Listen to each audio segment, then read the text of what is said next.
हाँ भाई बच्चों, क्लास स्टार्ट करें क्या? चलिए। अभी तक महक आई है, सृष्टि आई है, बाकी कहाँ है सब?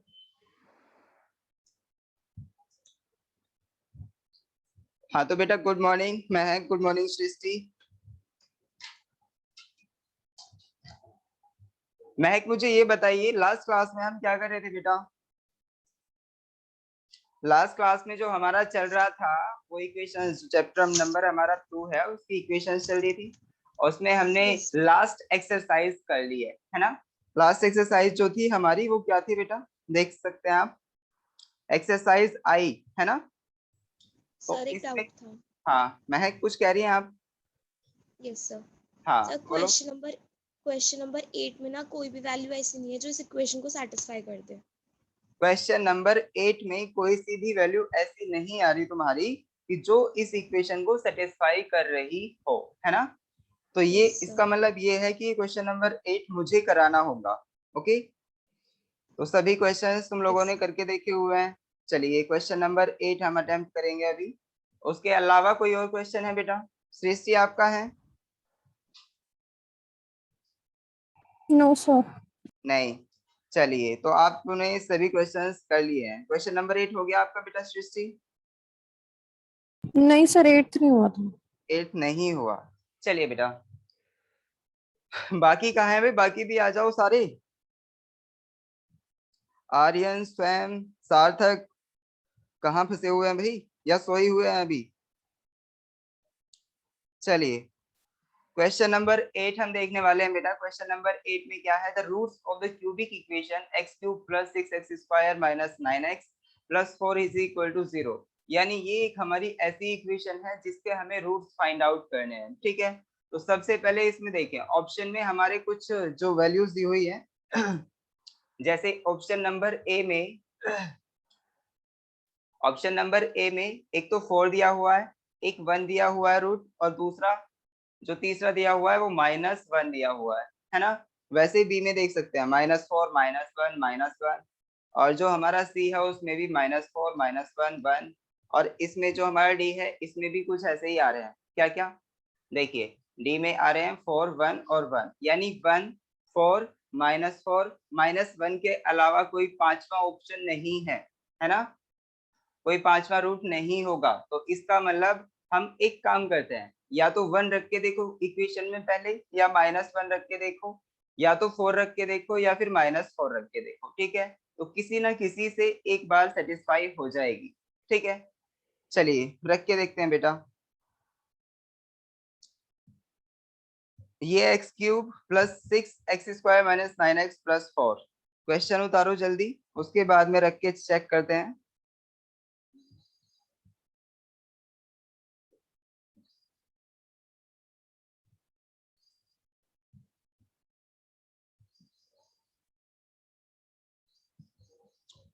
बाकी सारे हो गए ना महक क्वेश्चंस?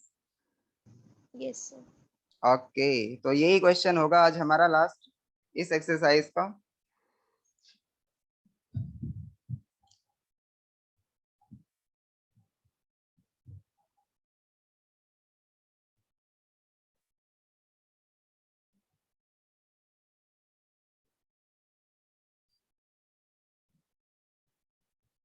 चलिए स्टार्ट करें बेटा। क्वेश्चन नंबर 8 में जो इक्वेशन गिवन है वो हम लिखेंगे यहाँ पे बेटा। वो कौन सी इक्वेशन है? ये है हमारी एक्सरसाइज आई का क्वेश्चन नंबर 8, ठीक है? तो इसमें जो हम क्वेश्चन देखने वाले हैं बेटा, इसमें जो इक्वेशन है x cube plus 6x square minus 9x plus 4 is equal to 0, यही है ना इक्वेशन? एक बार मैच करें ठीक से।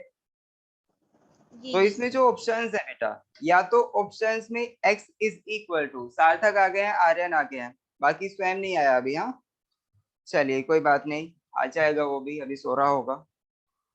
चलिए x की वैल्यू देखिए यहाँ पे क्या हो सकती है बेटा? x इज इक्वल टू 1 हो सकती है, ऑप्शन देख के हमें ऐसा लग रहा है। x इज इक्वल टू 1 भी हो सकती है, x इज इक्वल टू -1 भी हो सकती है, x इज इक्वल टू 4 भी हो सकती है, और x इज इक्वल टू -4 भी हो सकती है ना? तो अब एक काम करते हैं, सबसे पहले हम 1 रख के देखेंगे, चेक फॉर 1, ठीक है। 1 रख के देखिए, अगर हमारी इक्वेशन सेटिस्फाई हो रही है तो इसका मतलब हमारा एक रूट आ जाएगा, और हमारा जो एम है, क्योंकि हम रख के देख रहे हैं, उसका एम ही ये है बेटा कि हमको एक रूट फाइंड आउट करना है बस, जिसका हम डिवाइड कर सकें इस इक्वेशन में, ठीक है। तो सबसे पहले 1 रख के देखेंगे, इक्वेशन में देखिए x की जगह पे 1, तो 1 cube plus 6 into 1 square minus 9 into 1 plus 4 is equal to 0। तो देखें इसकी साइड हमारी इक्वल आती है या नहीं आती। यहाँ पे देखिए बेटा 1 plus 6 minus 9 plus 4 equal to 0। तो देखिए बेटा यहाँ पे ये हो गया हमारा 4 and 6 कितना हो गया 10 and 1 कितना हो गया 11 माइनस 9 इक्वल टू 0। इसका मतलब ये 2 इज इक्वल टू 0 आ रहा है, तो ऐसा तो नहीं हो सकता। इसका मतलब क्या हुआ बेटा, इक्वेशन हमारी सेटिस्फाई नहीं हुई x इज इक्वल टू 1 पे, ठीक है। तो अब एक काम करो, -1 पे चेक करके देखो, तो हो सकता है -1 पे सेटिस्फाई हो जाए। x इज इक्वल टू -1 पे सेटिस्फाई करके देखो, तो x इज इक्वल टू -1 के लिए देखेंगे बेटा,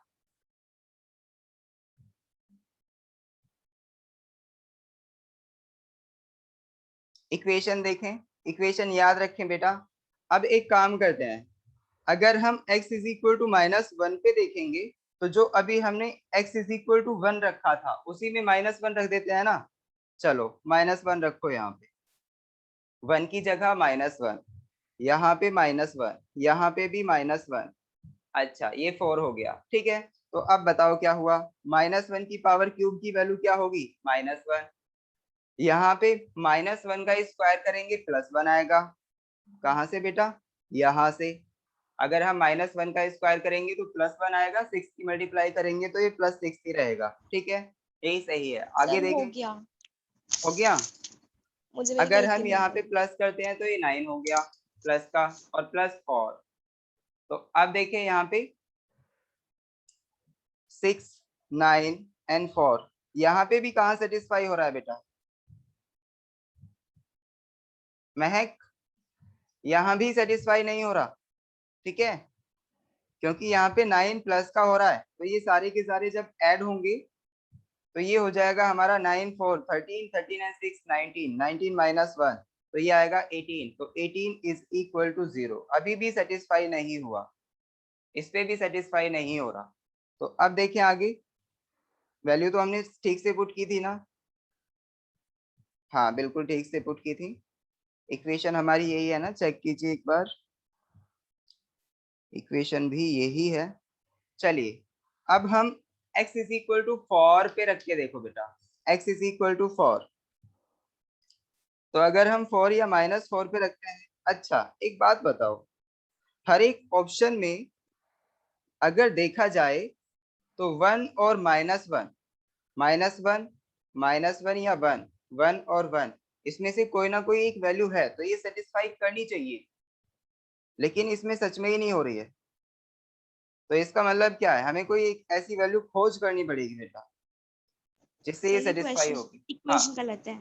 इक्वेशन गलत हो सकती है या फिर ऑप्शन गलत हो सकता है। देखिए इक्वेशन तो गलत नहीं है, क्योंकि इक्वेशन में ऐसा कुछ नहीं है बेटा, ऑप्शन गलत हो सकता है, इक्वेशन हमारी सही है। अगर हम 1 और -1 के लिए चेक करके देख रहे हैं तो ऐसा हो सकता है ये कोई और के लिए सही आ जाए, ठीक है। तो इसको देखना चेक करके, वैसे ही रख के देखना, कब 0 बन रही है फिर उससे रूट फाइंड आउट करना और हो जाएगा। ओके बेटा, चलिए अब हम नेक्स्ट एक्सरसाइज पे आगे बढ़ेंगे बेटा। एक बार 4 और -4 पे भी चेक करके देखना, इनमें से अगर हो जाता है तो बहुत अच्छी बात है, नहीं होता है तो फिर किसी और वैल्यू पे आ जाना, आप आपको बस सेटिस्फाई करके देखना है, ठीक है। ऑप्शन कुछ और हो सकता है। चलिए अब हम अपनी एक्सरसाइज, जो नई एक्सरसाइज चलने वाली है, नई यूनिट चलने वाली है चैप्टर 2 की, उस पे चलते हैं बेटा, ठीक है। चैप्टर 2 की नई यूनिट,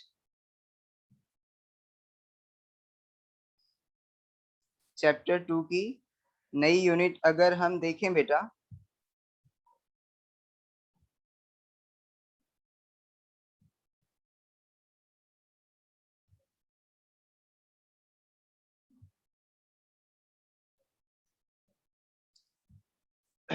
चैप्टर 2 की सेकंड यूनिट देखिए, आप सभी को दिख रहा है ना बेटा प्रॉपर?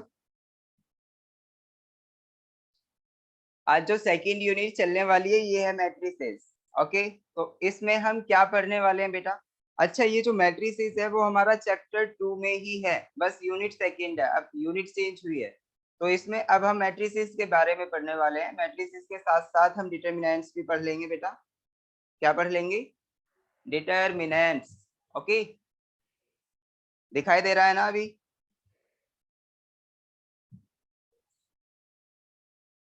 सब देख पा रहे हैं ना बेटा?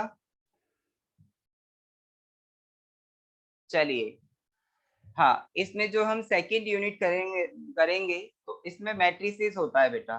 तो मैट्रिसेस में देखिए यहाँ पे क्या है, at the end of this chapter you will be able to understand, क्या क्या हम अंडरस्टैंड, क्या क्या समझने के लायक हो जाएंगे बेटा इसमें। ये देखिए क्या क्या, पहली चीज तो ये है, डेफिनेशन ऑफ मैट्रिक्स क्या है, टाइप्स ऑफ मैट्रिक्स क्या है, टाइप्स पढ़ेंगे, addition and subtraction of matrix पढ़ेंगे, मल्टीप्लिकेशन ऑफ मैट्रिसेस पढ़ेंगे, मल्टीप्लाई कैसे की जाती है, ट्रांसपोज ऑफ मैट्रिक्स पढ़ेंगे, इनवर्स ऑफ मैट्रिक्स पढ़ेंगे, inverse of a square matrix, ठीक है, adjoint of a square matrix पढ़ेंगे, system of the linear equations पढ़ेंगे, लीनियर इक्वेशंस का जो भी सिस्टम होगा, और लास्ट में हम करेंगे बेटा क्रेमर्स रूल क्या होता है। तो क्रेमर्स रूल हमारा जो है वो डिटरमिनेंट मेथड है, तो डिटरमिनेंट कैसे होता है, हम कैसे फाइंड आउट करेंगे वो देखेंगे। ओके, अच्छा, यहाँ पे डिटरमिनेंट और डिस्क्रीमेंट हमने जो पढ़ा था, डिस्क्रिमिनेंट जब हम फाइंड आउट कर रहे थे, इन दोनों में बहुत बड़ा अंतर होता है, आप कंफ्यूज ना हो।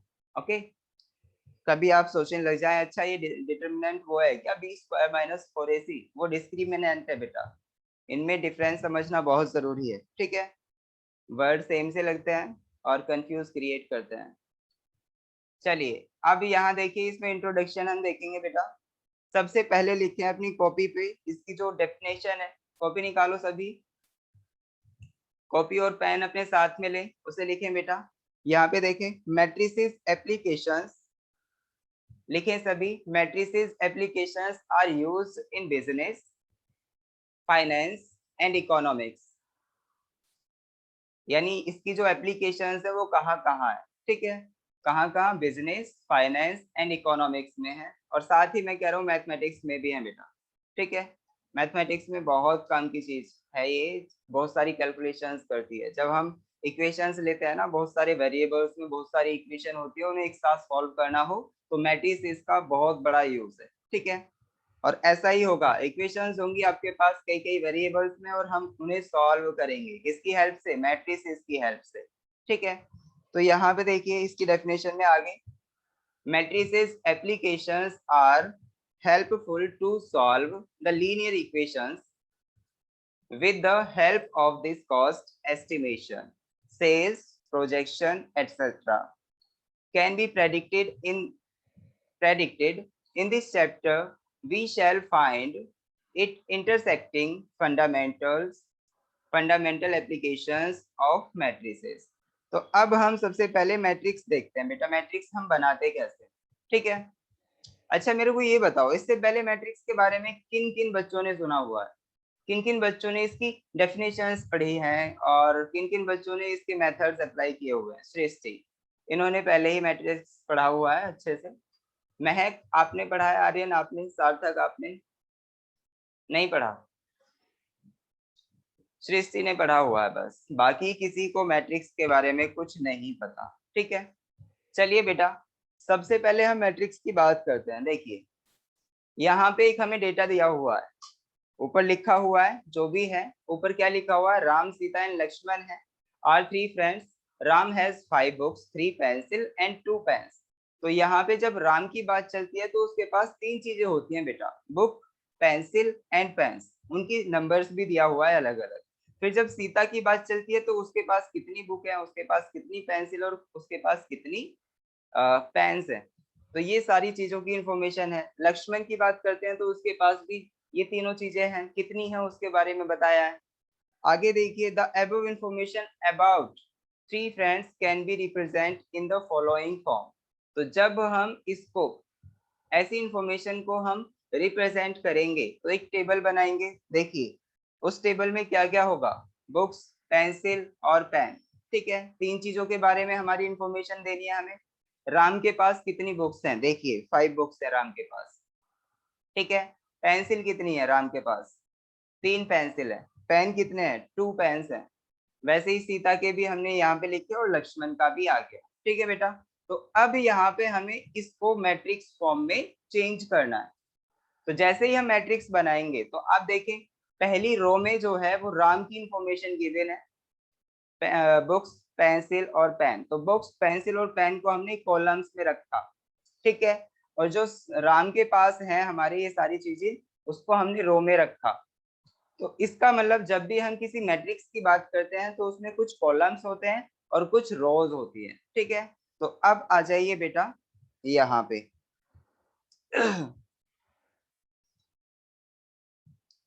तो लेट अस सपोज हमारे पास कोई मैट्रिक्स है। मैट्रिक्स जैसे कि मान लो, अब मैं कोई भी आर्बिट्रेरी मैट्रिक्स लेके चल रहा हूँ। हमारा जो यूनिट सेकंड है बेटा वो स्टार्ट हो गया है, यूनिट सेकंड, और ये है हमारा मैट्रिक्स। ओके, तो मैट्रिक्स जो भी होगा हमारा कुछ इस फॉर्म में होगा। देखिए पहले तो सबसे पहले उसको रिप्रेजेंट कैसे करते हैं उसके बारे में सीखिए। जब भी हम किसी मैट्रिक्स को दिखाएंगे तो उसमें कुछ इस तरह से डाटा दिया होगा बेटा। डेटा दिया होगा 3, 4, 6। मान लो ये हमने यहाँ पे डेटा दिया, दो चीजों का दिया है और दो लोगों के लिए दिया है। ठीक है, ये जरूरी नहीं है वहां पे लोग ही होंगी, कुछ और भी हो सकता है, कोई कंपनी भी हो सकती है, कुछ भी। ठीक है, तो अब मुझे ये बताओ, यहाँ पे मैं इसको रिप्रेजेंट करूंगा एक, देखिए ये जो हमने स्क्वायर, रेक्टेंगल ब्रैकेट पढ़ा हुआ है, रेक्टेंगल ब्रैकेट हमने पढ़ा हुआ है। तो हमेशा हम कभी भी जब भी किसी इंफॉर्मेशन को लिखेंगे मैट्रिक्स की फॉर्म में तो इसी तरीके से रिप्रेजेंट करेंगे। कैसे कि हमको उसे एक रेक्टेंगुलर ब्रैकेट के अंदर रखना है। ठीक है, समझ आया बेटा? तो अब मुझे ये बताओ इसमें कितने रोज हैं, इसमें कितने रोज हैं, कोई बताएगा मुझे? रोज कितनी है, कॉलम्स कितने हैं?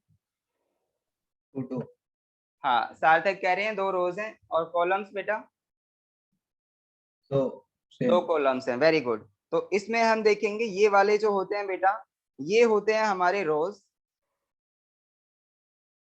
ठीक है, ये वाले रोज होते हैं। तो इसका मतलब क्या है, इसको मैं कह सकता हूँ, पहली वाली को क्या कह सकता हूँ बेटा, पहली वाली रो को, पहली वाली रो हो जाएगी मेरी R1 और R2। पहली वाली रो R1 और दूसरी वाली रो R2। ठीक है, यानी ये फर्स्ट रो है, this is first row and this is second row, second row. ठीक है, यहाँ पे देखो ये क्या है, C1 और C2। इसका मतलब क्या है बेटा, फर्स्ट कॉलम, फर्स्ट कॉलम,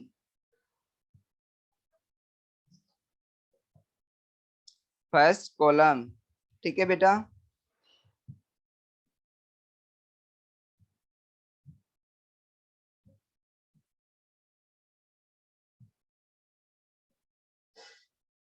देखिए यहाँ पे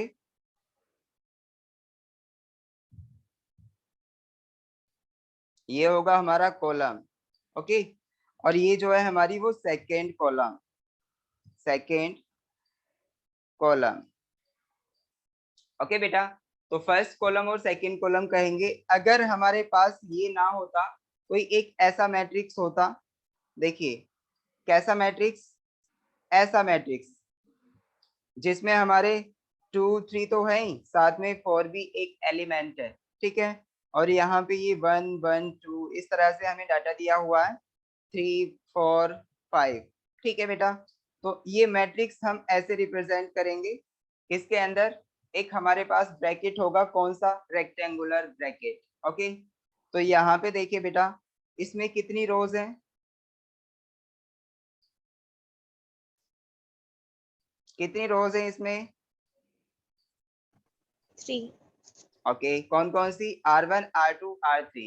इसका मतलब फर्स्ट ये वाली, सेकंड ये वाली, थर्ड ये वाली। तो फर्स्ट ऊपर से लेंगे हम, फर्स्ट, सेकंड एंड थर्ड, इस तरीके से इनका नाम रखेंगे। ओके बेटा, वैसे यहाँ पे कॉलम भी हमारे 3 है, तो कॉलम हमारे लेफ्ट हैंड से राइट हैंड की तरफ जाएंगे।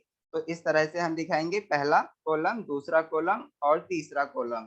ठीक है बेटा, तो अभी तक हमें R1 और R2 के बारे में पता चल गया है। R1, R2, R3, C1, C2, C3 हम किसको कहेंगे। ठीक है, अब हम पढ़ने वाले हैं बेटा इसमें जैसे ऑर्डर क्या होता है किसी भी मैट्रिक्स का। तो ऑर्डर जो होता है, देखिए ऑर्डर बताता है हमें, देखिए ऑर्डर जो हम लिखते हैं वो किस फॉर्म में लिखते हैं। तो ऑर्डर देखिए यहाँ पे क्या होता है बेटा, ऑर्डर ऑफ मैट्रिक्स जो होता है, ऑर्डर ऑफ मैट्रिक्स वो होता है बेटा R मल्टीप्लाई कॉलम। इसका मतलब ये है number of rose multiply number of column is called order. ठीक है बेटा, तो यहाँ पे मेरे को ये बताइए, जो हमारा ऊपर एक मैट्रिक्स दिया हुआ है, इसमें कितने नंबर ऑफ रोज है?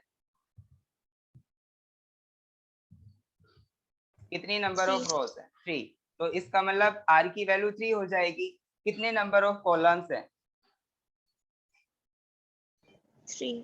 3। तो इसका मतलब C की वैल्यू भी 3 हो जाएगी। तो इसका मतलब हमें पता चला बेटा, क्या पता चला कि यहाँ पे जो इसका ऑर्डर है वो तो हमें पता चल गया।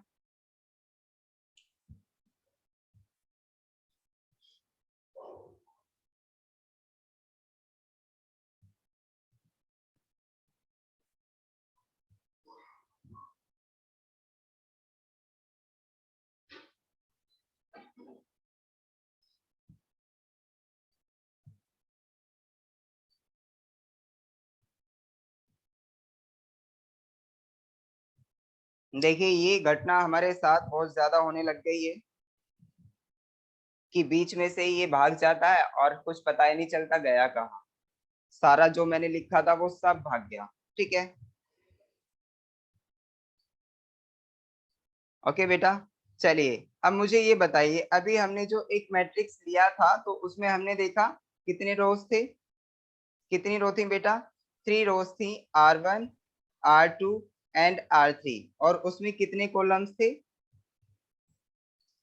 3 कॉलम्स थे, C1, C2 एंड C3। ठीक है, तो अब मुझे ये बताइए, हम ऑर्डर के बारे में जान रहे थे। ऑर्डर क्या होता है?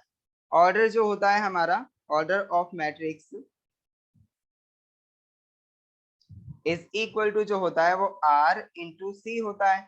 तो अब बताइए, number of R, number of रोज कितने हैं? 3। एंड नंबर ऑफ कॉलम्स कितने हैं? कितने हैं बेटा? 3 के इक्वल। तो इसका मतलब ये हो जाएगा हमारा 3। तो इसका मतलब ये इसका ऑर्डर हो गया 3/3। इसको हम जैसे पढ़ेंगे, कैसे पढ़ेंगे बेटा? 3/3।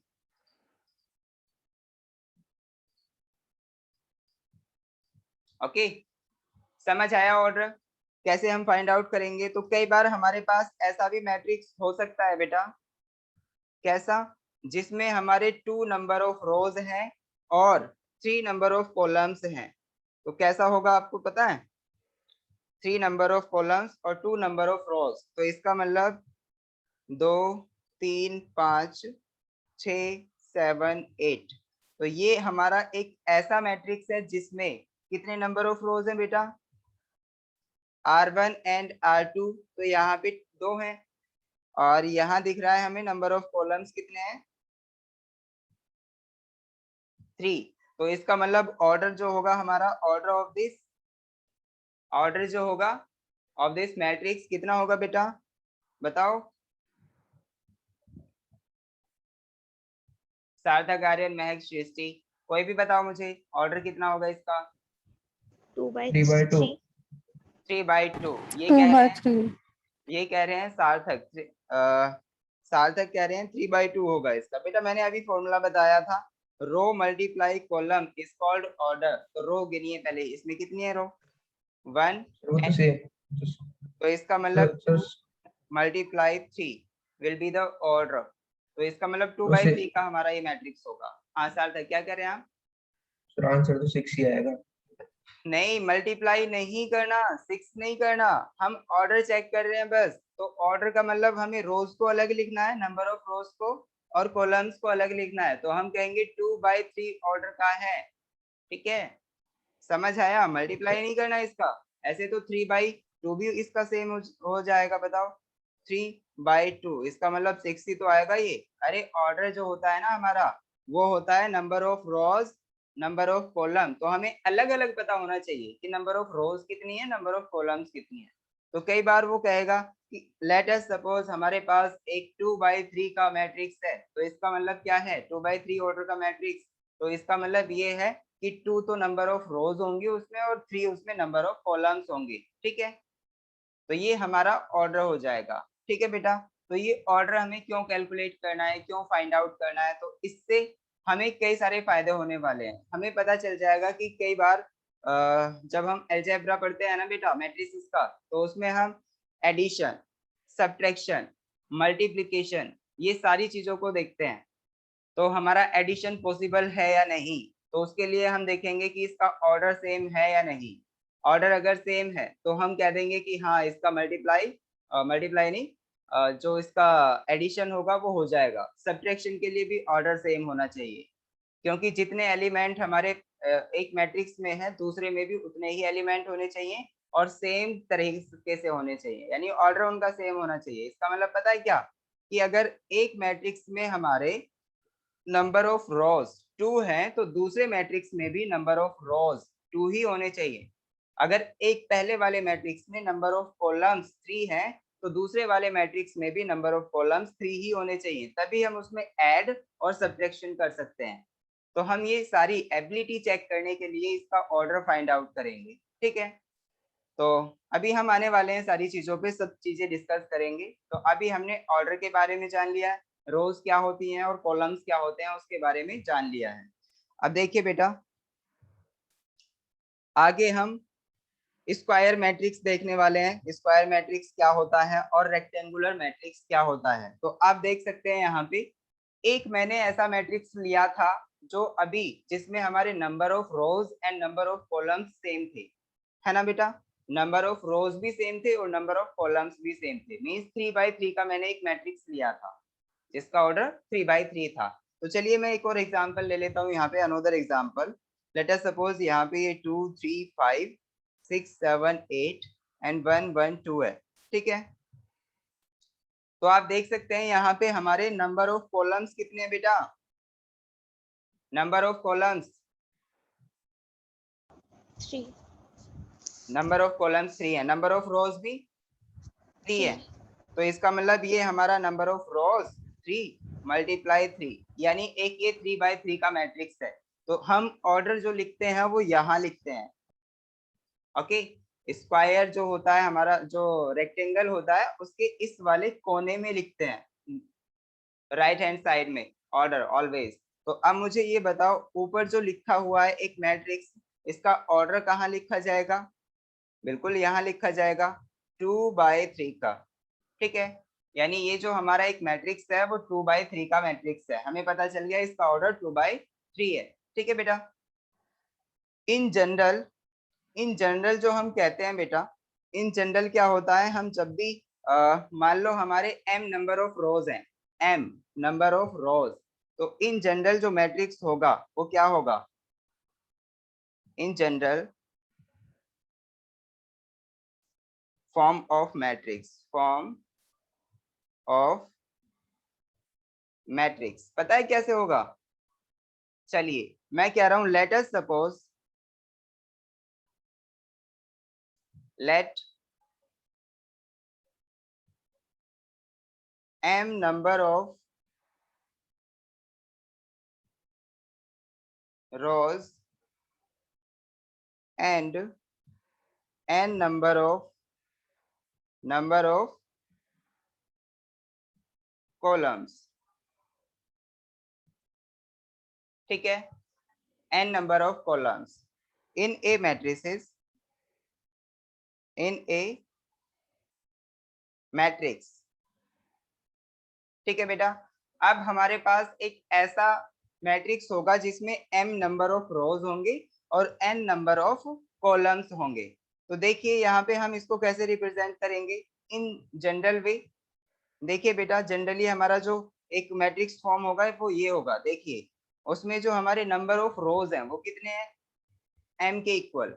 तो इसका मतलब एक चीज और देखें यहाँ पे, अगर मैं ये कह रहा हूँ a11, देखिए जनरल फॉर्म लाने से पहले हम इसके बारे में थोड़ा सा जान लेते हैं, ठीक है। मैं 3 एलिमेंट्स के लिए लूंगा, मतलब 3 रो और 3 कॉलम्स के लिए लूंगा। तो इसका मतलब देखिए, अगर मैं 3 एलिमेंट्स रख रहा हूँ तो इसका मतलब ये है a11, a12, a13, ठीक है। वैसे ही यहाँ पे a21, a22, a23 और यहाँ पे मैं a31, a32, a33। इसका मतलब समझ रहे हो आप। हमने जो ये एक मैट्रिक्स लिया है, आप मेरे को ये बता दो बेटा कि इसमें कितने नंबर ऑफ रोज है और कितने नंबर ऑफ कॉलम्स है।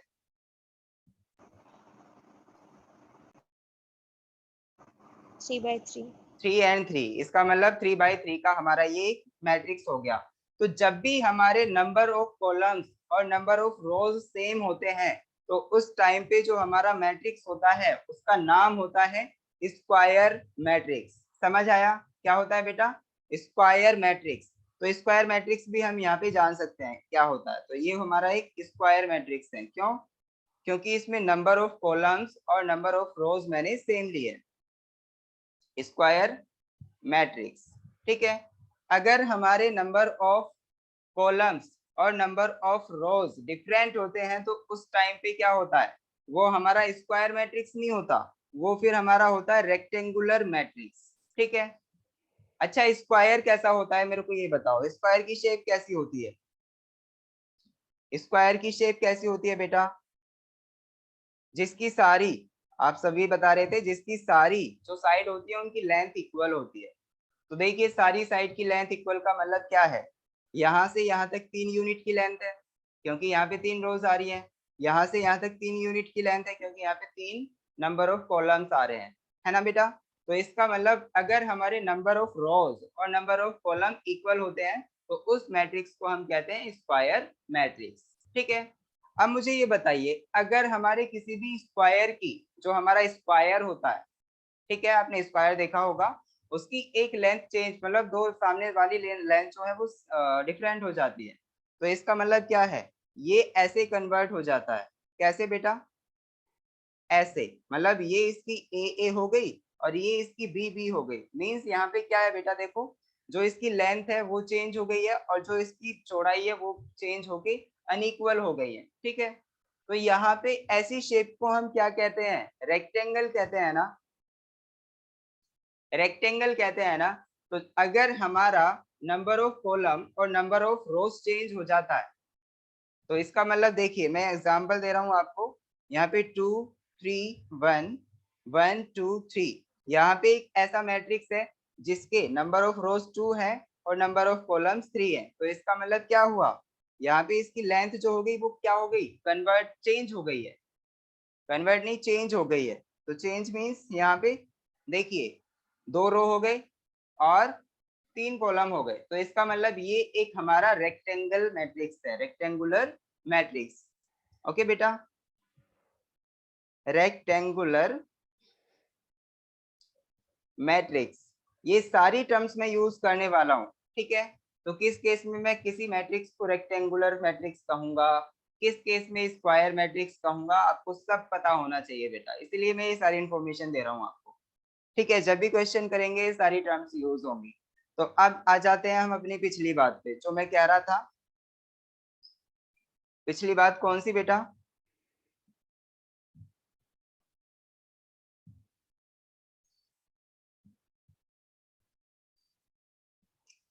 पिछली बात ये कि हम एक जनरल फॉर्म फाइंड आउट करने वाले हैं किसी भी मैट्रिक्स की।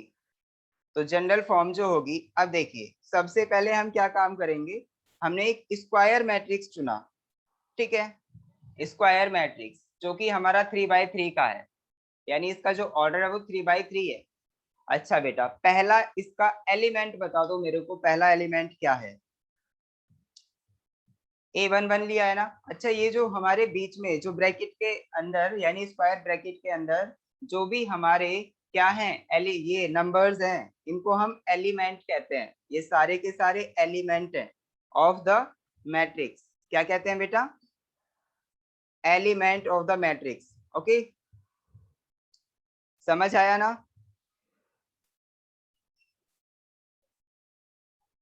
ये हमारे एलिमेंट्स हैं बेटा। चलिए अब हम बात करते हैं कि पहले वाले एलिमेंट को हम क्या कहते हैं।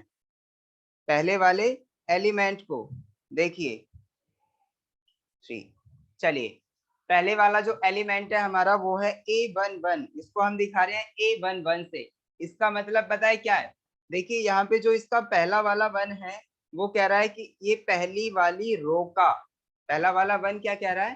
पहली वाली रो का एलिमेंट है। और दूसरा वाला 1 कह रहा है कि ये पहले कॉलम का एलिमेंट है। समझ आया आपको?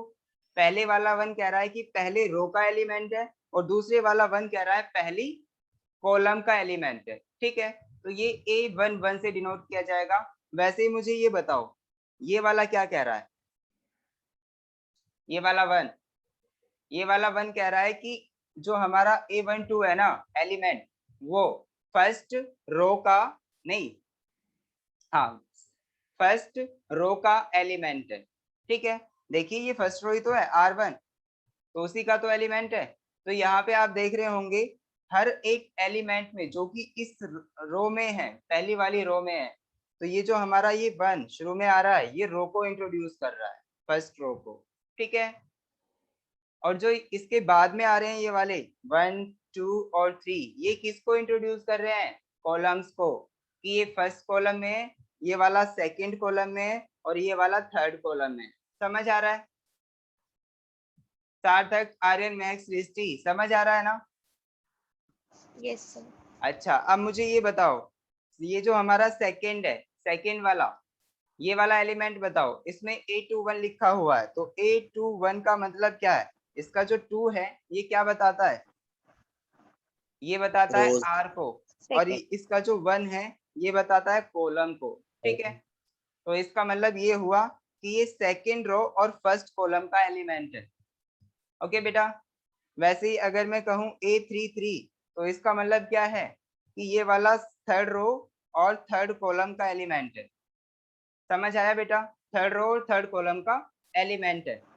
तो इसी तरीके से अब मुझे ये बता दो, अगर मैं कहूँ क्या बेटा, अगर मैं कहूँ क्या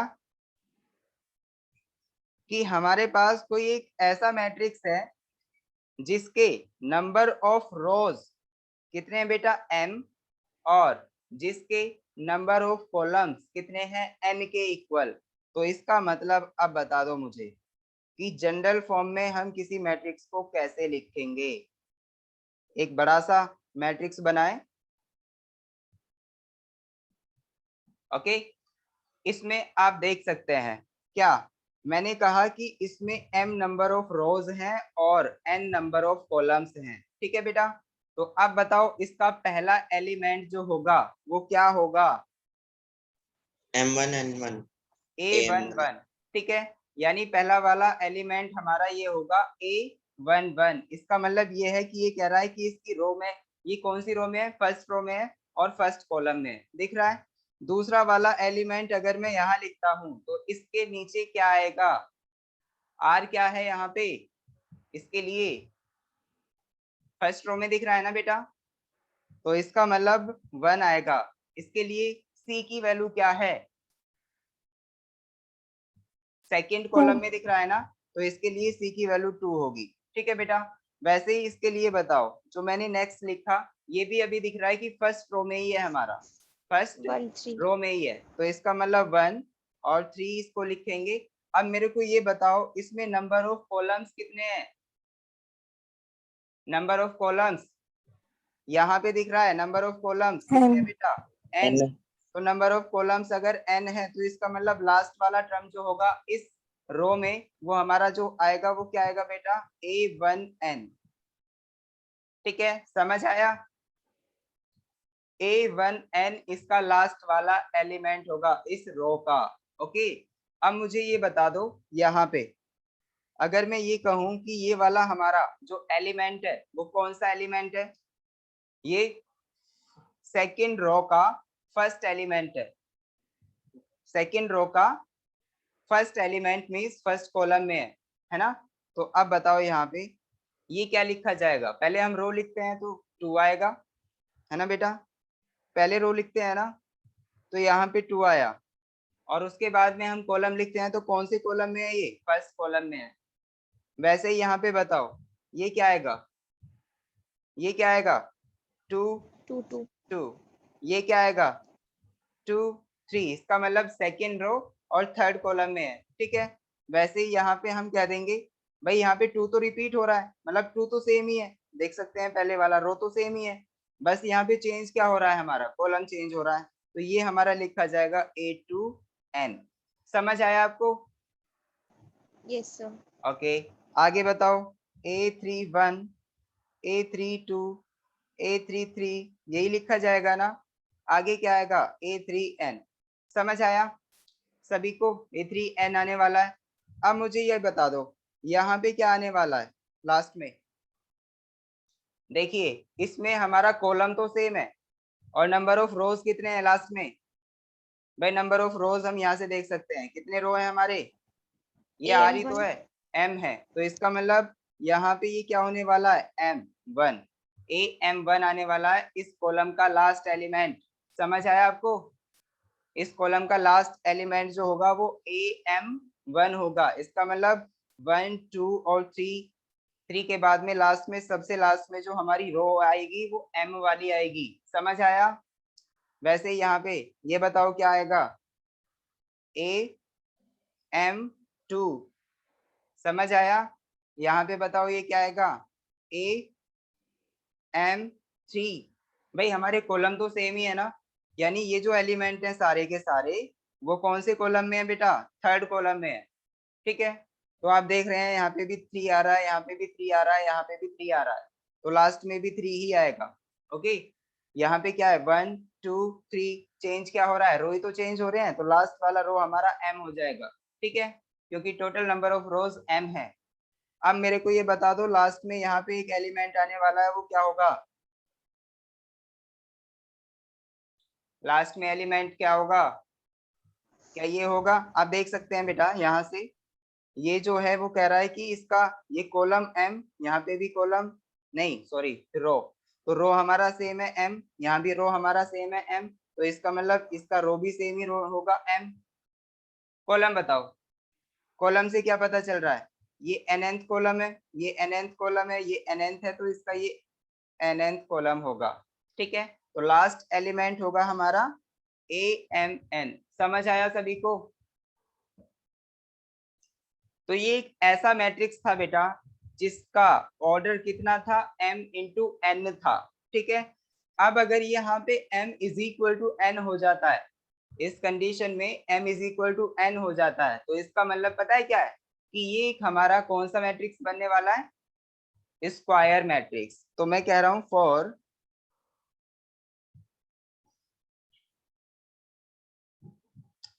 तो फॉर यहाँ पे देखें, for M is equal to N, matrix will be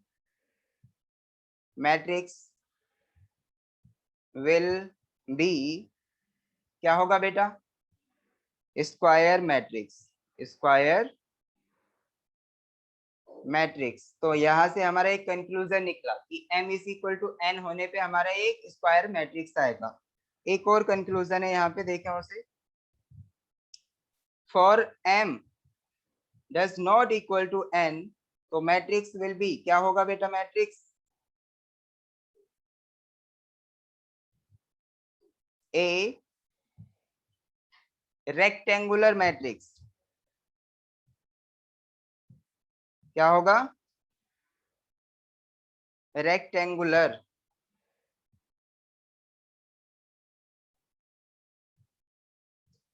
matrix. समझ आया आपको? m अगर हमारा नॉट इक्वल टू n होता है तो इसका मतलब number of row are different from the number of columns, so we will say this type of matrix rectangular matrix. Okay, अब जब हमारे ये दोनों सेम होते हैं तो हमें पता चल गया इसको स्क्वायर मैट्रिक्स कहते हैं। आगे देखें बेटा, आगे क्या होगा? अब ऑर्डर तो हम बहुत अच्छे से समझ चुके हैं, अब हम टाइप ऑफ मैट्रिक्स पे आने वाले हैं। ठीक है बेटा, तो टाइप ऑफ मैट्रिक्स जो होते हैं वो कौन कौन से होते हैं, सबसे पहले जाने टाइप्स। हेडिंग डालें टाइप्स ऑफ मैट्रिक्स।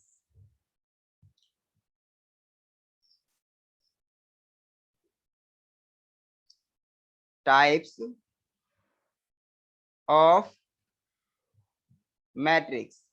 तो बेटा टाइप्स जो होंगे इसके कौन कौन से होंगे, सबसे पहले जाने फर्स्ट टाइप जो होगा इसका, वो होगा हम जैसे रो मैट्रिक्स के बारे में पढ़ेंगे। रो मैट्रिक्स क्या होता है? रो मैट्रिक्स, तो रो मैट्रिक्स जो होता है ना बेटा, एक ऐसा मैट्रिक्स जिसमें सिर्फ और सिर्फ रो, मतलब एक ही रो हो, नंबर ऑफ कॉलम्स कितने भी हो, बस एक रो हो। ठीक है, वो हमारा रो मैट्रिक्स होगा। रो मैट्रिक्स की डेफिनेशन क्या है? द मैट्रिक्स, लिखे बेटा, the matrix which has only one row। ठीक है, नंबर ऑफ कॉलम्स कितने भी हो सकते हैं, नंबर ऑफ कॉलम पे कोई रेस्ट्रिक्शन नहीं है, बस यहाँ पे रेस्ट्रिक्शन किस पे है बेटा, कि एक ही रो होना चाहिए, तो वो हमारा रो मैट्रिक्स होगा। The matrix which has only one row is called row matrix. ठीक है बेटा, तो इसके एग्जाम्पल देखें, सभी लिखना अपनी कॉपी पे, सारी प्रॉपर्टीज याद होनी चाहिए आप लोगों को। तो यहाँ पे हम देखेंगे इसका एग्जाम्पल। एग्जाम्पल जो होगा, एग्जाम्पल ये कहता है कि ये सभी मैट्रिक्स जो है हमारे सब रो मैट्रिक्स होंगे। कौन कौन से बेटा? जैसे 2 3 1 इज अ रो मैट्रिक्स। हम देख सकते हैं इसमें बेटा नंबर ऑफ कॉलम्स कितने हैं, C1 C2 C3, लेकिन नंबर ऑफ रो कितने हैं बेटा, ओनली वन। तो ये हमारा एक कौन सा हो मैट्रिक्स होगा, रो मैट्रिक्स होगा। समझ आया? वैसे ही मेरा ये बताओ, ये भी एक मैट्रिक्स है, तो इसमें सिर्फ एक एलिमेंट है, तो क्या मेरा रो मैट्रिक्स है ये? Yes sir. हाँ यस, क्योंकि इसमें एक ही नंबर ऑफ रो है और ये हमारी प्रॉपर्टी को फॉलो कर रहा है। अब मुझे ये बताओ, क्या ये वाला होगा?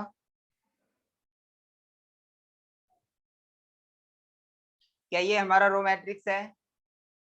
Yes, yes. इसमें भी एक ही रो है। चलिए अब मुझे ये बता दो, क्या ये हमारा रो मैट्रिक्स है? नहीं, नहीं, क्यों? Number of columns row number 2 of है। कॉलम्स तो इसमें 4 हैं, वो तो चल जाएगा, लेकिन नंबर ऑफ रोज जो है उसमें 2 हो गए हैं, 2 है। और कितने होने चाहिए, एक होना चाहिए था, तो ये हमारा रो मैट्रिक्स होता। ठीक है, तो दिस इज नॉट, तो ये हमारा इसमें R1 और R2 इसमें 2 नंबर ऑफ रो हो गए, तो हम क्या देंगे, this is not a column row matrix. ठीक है, ये वाले सब हमारे कैसे मैट्रिक्स हैं बेटा, ये रो मैट्रिक्स हैं। अब हेडिंग डालो आगे, कॉलम मैट्रिक्स, तो उसमें कितने नंबर ऑफ कॉलम होने चाहिए?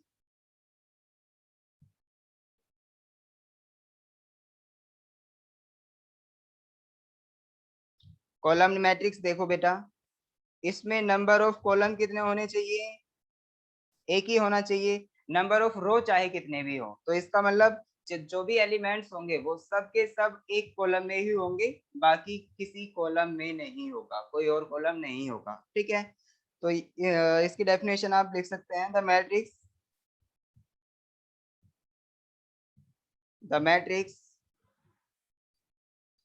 in which all elements occurs in A column only, ठीक है।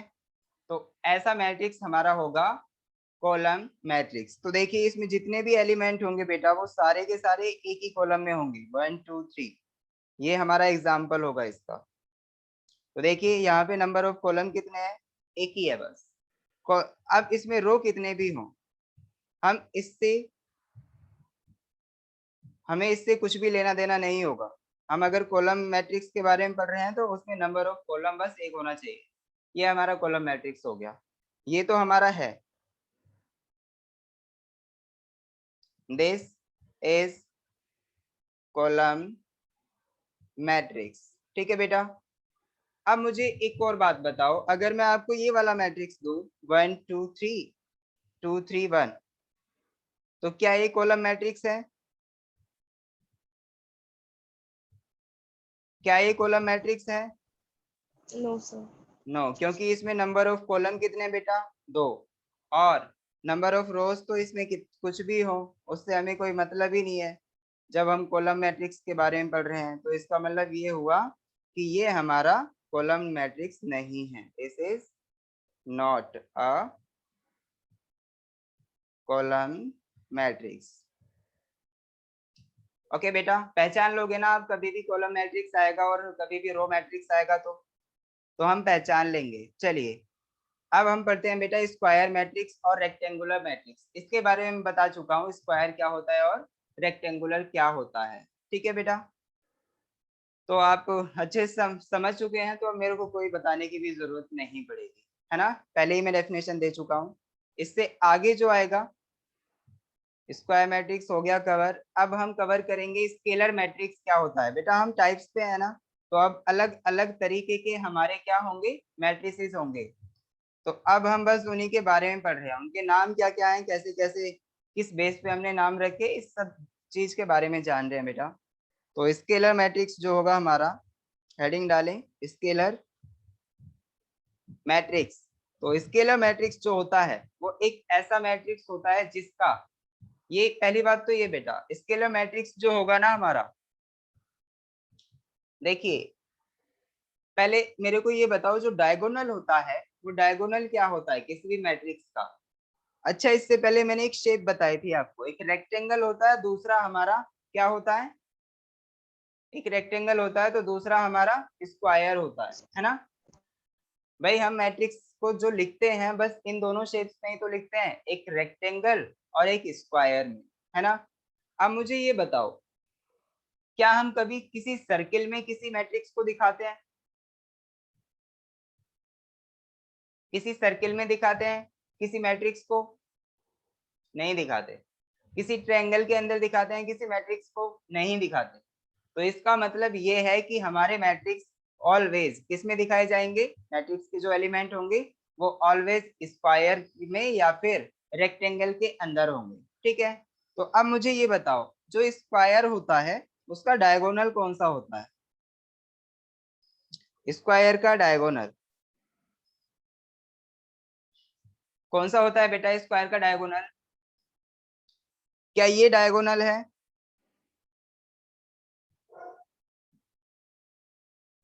क्या इसमें ग्रीन लाइन जो आपको दिख रही है बेटा वो डायगोनल है?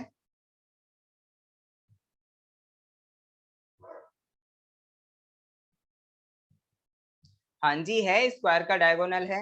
अच्छा क्या ये वाली लाइन जो है वो भी डायगोनल है? ये भी डायगोनल है। ये तो पतंग सी बन गई, जैसे पतंग उड़ रही हो यहाँ पे, है ना। ये एक्चुअली बेटा आपका डायगोनल है, मतलब स्क्वायर है उसमें मैं डायगोनल शो कर रहा हूँ। ये कोई पतंग नहीं बनाई है, मैं पतंग नहीं उड़ा रहा यहाँ पे। आजकल बच्चे वैसे बहुत पतंग उड़ा रहे हैं, मेरा मन करता है पतंग उड़ाने का, बट क्या करूँ, काम इतने सारे हैं। चलिए अब मुझे ये बताइए कि हमें डायगोनल के बारे में पता चल गया है कि अगर हम स्क्वायर के डायगोनल की बात कर रहे हैं तो इसके दो डायगोनल्स होते हैं, एक यहाँ पे ब्लू, एक यहाँ पे ग्रीन लाइन चमक रही है, एक आपको यहाँ पे ब्लू लाइन चमक रही है, ठीक है। तो आप देख सकते हैं यहाँ पे ये हमारे डायगोनल्स है, ठीक है। अब कह रहे होंगे आप सर पता नहीं डायगोनल पे क्यों आ गए। हाँ बेटा, डायगोनल पे मैं इसलिए आया हूँ क्योंकि इसकी जरूरत पड़ने वाली है। ठीक है, तो अब मुझे ये बताइए ये क्या है? ये एक रेक्टेंगल है ना?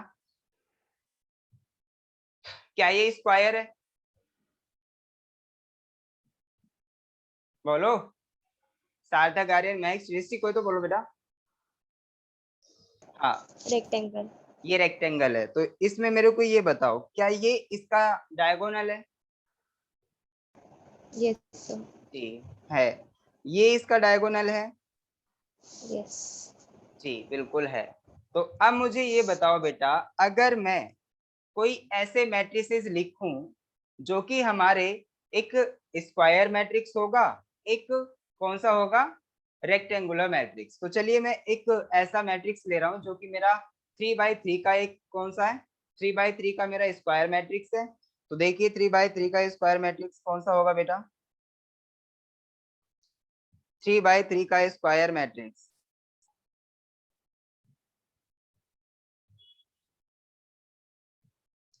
इसमें यहाँ पे मेरा नंबर ऑफ जो एलिमेंट्स है वो 2 3 1 है, यहाँ पे 1 2 3 है, और यहाँ पे 3 1 2 है। ठीक है, तो अब मुझे ये बता दो बेटा, यहाँ पे डायगोनल एलिमेंट्स जो है वो कौन से होंगे? डायगोनल एलिमेंट्स 2 2 2 कौन से? 2 2 2, यानी ये हमारे डायगोनल एलिमेंट्स है। 2 2 2, वेरी गुड। देखिए ये भी हमारे डायगोनल एलिमेंट्स होंगे, लेकिन अगर हमारा कोई एक कंडीशन पास हो रही है डायगोनल एलिमेंट्स की, कौन सी? कोई एक कंडीशन पास हो रही है कि डायगोनल एलिमेंट हमारे ये हो जाए, तो हम स्केलर मैट्रिक्स की डेफिनेशन दे सकते हैं। ठीक है, तो चलिए बेटा स्केलर मैट्रिक्स पढ़ते हैं। डायगोनल एलिमेंट्स के बारे में पता चल गया आपको। अब हम स्केलर मैट्रिक्स की डेफिनेशन पे आ जाते हैं। तो इसमें डायगोनल एलिमेंट्स को ही हम चेक करते हैं स्केलर मैट्रिक्स चेक करने के लिए कि कोई हमारा जो मैट्रिक्स है वो स्केलर है या नहीं। ठीक है, तो स्क्वायर के लिए भी होगा। अब मेरे को ये बताओ, इस अभी स्क्वायर के लिए तो हमने चेक किया, अब मेरे को ये बताओ बेटा रेक्टेंगल के लिए और चेक करके देखते हैं। चलिए यहाँ पे मैं ले रहा हूँ 3,4, 3/4 का एक वो लिया मैंने मैट्रिक्स। तो इसमें क्या होगा, 1 2 3 4, ये एलिमेंट्स हैं 4 2 3 1। चलिए आपको ये एक ऐसा मैट्रिक्स दिख रहा है जो कि हमारा कौन सा मैट्रिक्स है बेटा? स्क्वायर मैट्रिक्स है। कौन सा है? स्क्वायर मैट्रिक्स है। तो अब मुझे ये बताओ इसमें जो डायगोनल एलिमेंट्स हैं वो कौन से होंगे? इसमें जो डायगोनल एलिमेंट्स हैं वो कौन से होंगे, बताएं मुझे।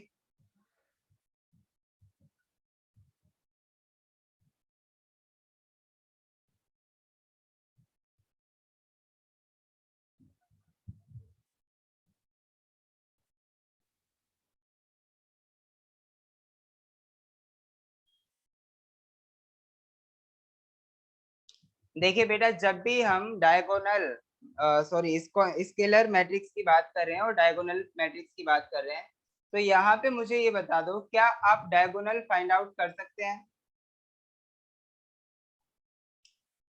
क्या आप इसमें डायगोनल एलिमेंट्स को फाइंड आउट कर पा रहे हैं? कर पा रहे हैं या नहीं? करो ना। No sir. नहीं कर पा रहे ना?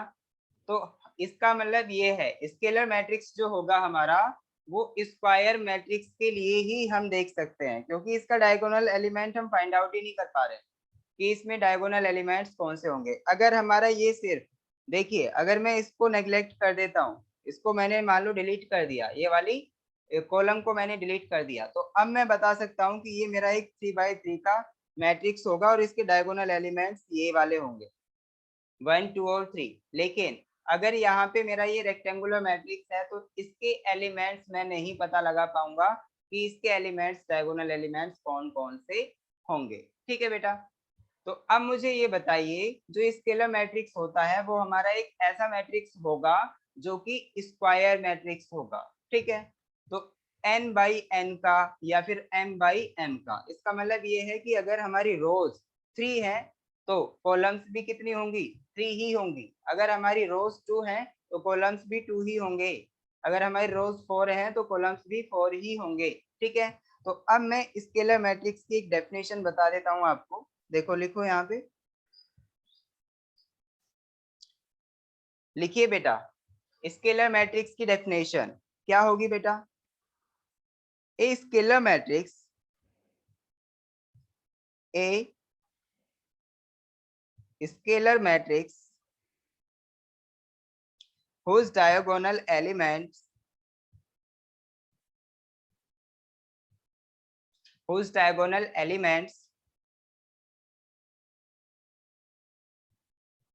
are equal to unity।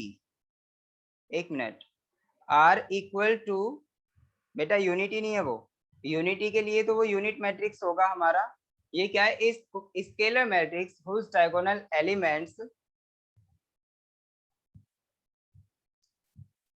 diagonal elements are equal to, are equal, बस, whose diagonal element are equal to each other, ठीक है। तो ऐसा जो मैट्रिक्स होगा हमारा वो कैसा होगा? Is called a scalar matrix. Okay बेटा, समझ आ पा रहा है? तो अब बताओ मुझे, स्केलर मैट्रिक्स जो होगा, और एक और डेफिनेशन है इसमें बेटा, मतलब एक और चीज ऐड करनी पड़ेगी हमें कि ये स्केलर तभी होगा जब डायगोनल एलिमेंट्स तो हमारे इक्वल हो, और साथ ही एक कंडीशन और इसमें ऐड करें, साथ ही बाकी के जो एलिमेंट्स है हमारे वो 0 होने चाहिए। Scalar matrix whose diagonal elements are equal to each other, और इसमें ये और ऐड करें एंड, यहाँ पे यहाँ एंड यूज करें, एंड ऑल एलिमेंट्स नहीं, रिमेनिंग एलिमेंट्स, जो हमारे रिमेनिंग एलिमेंट्स हैं वो बचे हुए elements, remaining elements are equal to zero. ठीक है बेटा, तो अब देखें इसका जो मैट्रिक्स आने वाला है उसका एक एग्जांपल देख लें बेटा। देखिए, समझ आ पा रहा है ना सभी को? डेफिनेशन समझ आई? एग्जाम्पल से आपको पूरा क्लियर हो जाएगा। पहली बात तो ये एक स्क्वायर मैट्रिक्स होता है, ठीक है, क्योंकि डायगोनल एलिमेंट हम इसी में फाइंड आउट कर सकते हैं। चलिए, तो इसका मतलब ये हो गया कि ये एक स्क्वायर मैट्रिक्स हुआ। अब मुझे ये बताओ, अगर ये मेरा 2 है तो ये 0 0 होंगे, अगर मेरा ये 0 है तो ये 2 होगा, ये 0, अगर ये 0 है ये 0 होगा तो ये 2। क्या ये एक ऐसा मैट्रिक्स है जो इसकी ऊपर वाली डेफिनेशन को फॉलो कर रहा है? जो इससे पहले हमने ऊपर एक डेफिनेशन पढ़ी है बेटा, उसमें कह रहा है diagonal elements are equal to each other. तो इसमें जो डायगोनल है उसके एलिमेंट जो है वो 2 2 और 2 ही हैं, सारे के सारे इक्वल हैं, ठीक है। और रिमेनिंग एलिमेंट्स कैसे हैं बेटा? 0 के इक्वल। तो कंडीशन पास हो रही है ना?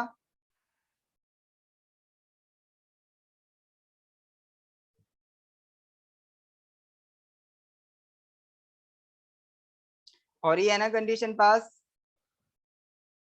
तो ये इसका एक एग्जाम्पल होगा। ओके, अब मुझे ये बताओ, डायगोनल एलिमेंट ये हो गया, एक और एग्जाम्पल दे रहा हूं मैं इसका। इन जनरल अगर मैं इसे लिखूं बेटा, तो इसका मतलब ये जरूरी नहीं है 2 ही हो इसकी वैल्यू, डायगोनल एलिमेंट में कुछ और भी हो सकती है, लेकिन बस ध्यान रखना है कि सेम हो। तो इसके लिए एक और एलिमेंट वो देखें आप, मैट्रिक्स, जैसे मैंने यहाँ पे 3x3 का ही लिया है, ये भी 3x3 का ले लेता हूँ। इसका जो ऑर्डर है वो 3x3 ही है।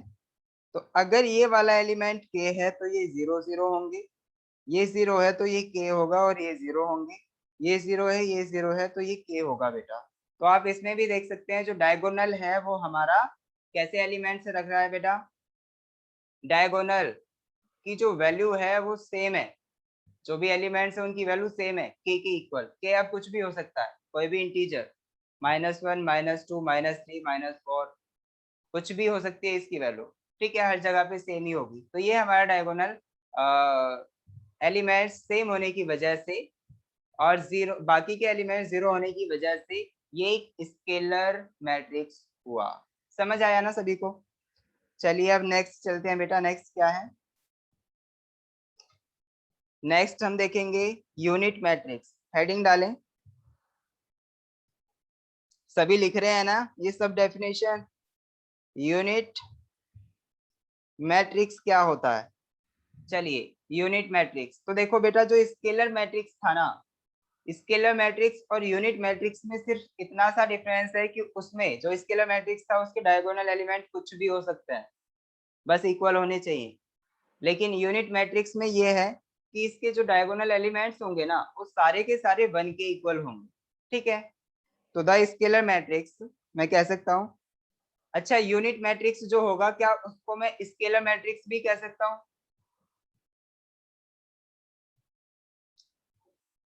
हाँ बेटा, जो यूनिट मैट्रिक्स होगा क्या मैं उसको स्केलर मैट्रिक्स भी कह सकता हूँ?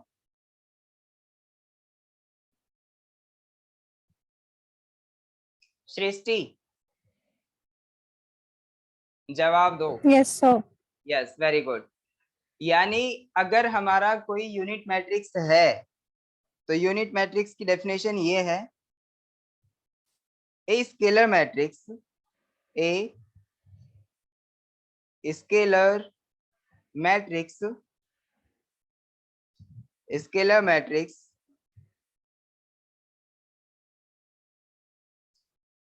whose diagonal element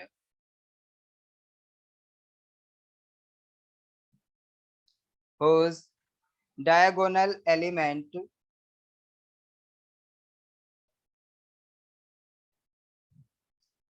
are equal to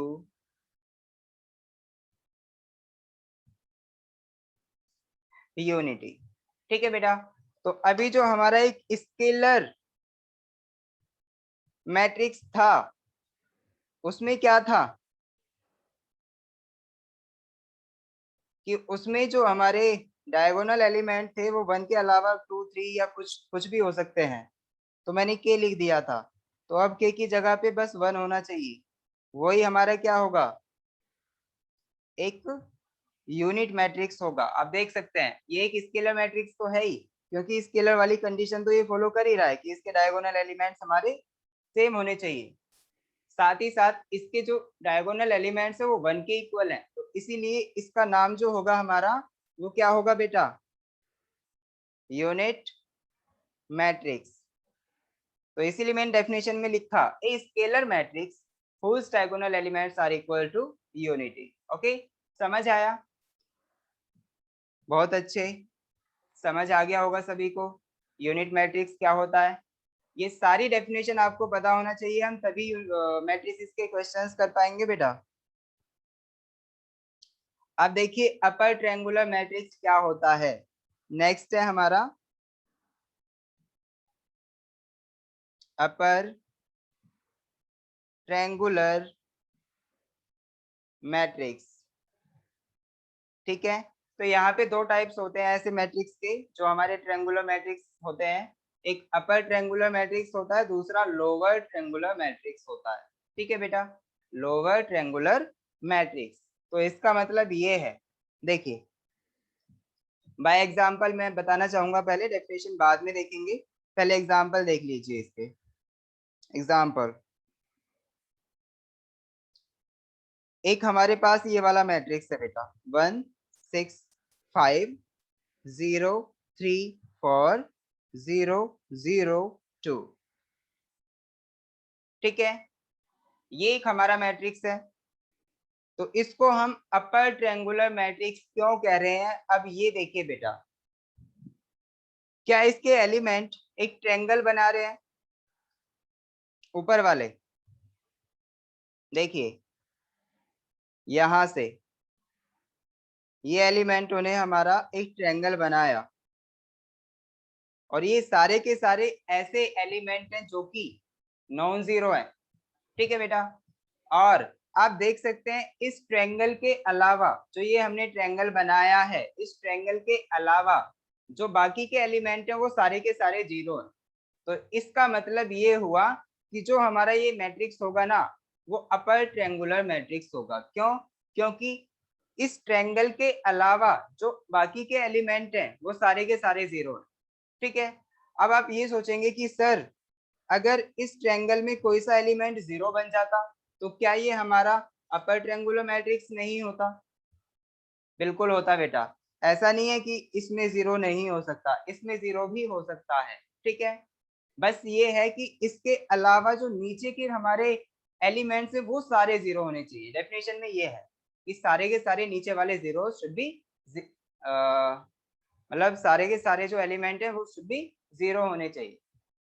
okay बेटा, चलिए अब मेरे को ये बताओ, अगर मैं एक और एग्जांपल दूं आपको, तुम लोग मेरे को जवाब दिया करो बेटा, ऐसे नहीं बस शांति से बैठे हुए हो, मेरे को पता ही नहीं लग पाता आप लोगों को समझ आ रहा है कुछ या नहीं आ रहा है। इसमें ये बताओ, एक और मैं आपको मैट्रिक्स दे रहा हूँ, इसमें एलिमेंट है 1 4 0 8 एंड 0 0। क्या यहाँ पे एक और ट्रायंगल बन रहा है बेटा? क्या कोई ट्रायंगल बन रहा है? Yes, ऐसा sir. कौन सा ट्रायंगल बन रहा है? इसमें देख सकते हैं ये वाला ट्रायंगल बन रहा है, यहाँ पे बन रहा है ना एक राइट एंगल ट्रायंगल। चलिए, अब जब ये राइट एंगल ट्रायंगल बन रहा है तो इसके अलावा देखें आप, जो बाकी के बचे हुए जीरोस हैं वो सारे के सारे, मतलब जो बाकी के एलिमेंट है वो सारे के सारे जीरोस हैं। अजय आप आए हैं बेटा, आप इतना लेट क्यों आए हो? अजय आपको क्लास का नहीं पता क्या, कब से स्टार्ट होती है? और आप दिखाई भी नहीं दे रहे हैं कई दिन से क्लास में। अब तो क्लास खत्म होने वाली है, 15 मिनट में आप क्या सीख पाएंगे। चलिए अब देखो बेटा, मेरे को ये बताओ 1 4 8 ये ट्रायंगल्स के अंदर आ रहे हैं, तो इसका मतलब ये हमारा जो ट्रायंगल बना वो कौन सा बना? अपर साइड में बना है ना, तो इसका मतलब ये अपर ट्रायंगल, अपर ट्रायंगुलर मैट्रिक्स हो गया। ठीक है, वैसे ही मैं एक और मैट्रिक्स बना रहा हूँ, देखिए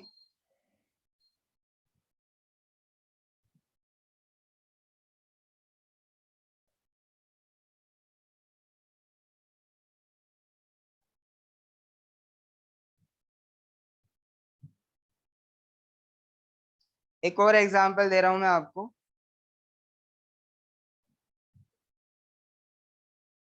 बताइए,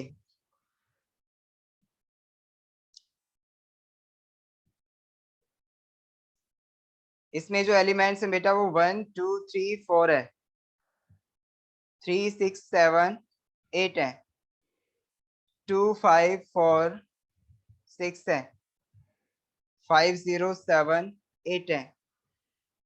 बताओ इसके बारे में कुछ बता सकते हो, ये कौन सा मैट्रिक्स है बेटा?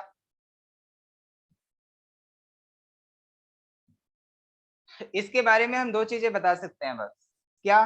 कि ये एक स्क्वायर मैट्रिक्स है और इसका ऑर्डर जो है वो 4x4 है, और ये एक स्क्वायर मैट्रिक्स है, स्क्वायर मैट्रिक्स।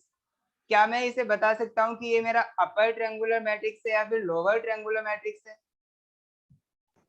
No, sir. नहीं बता सकता ना, तो ये हमारा अपर या फिर लोअर ट्रायंगुलर मैट्रिक्स नहीं होगा।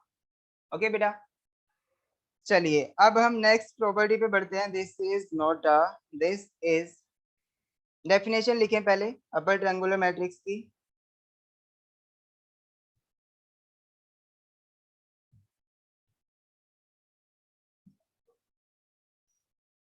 डेफिनेशन में लिखें बेटा क्या? चलिए डेफिनेशन लिखते हैं अब। Definition,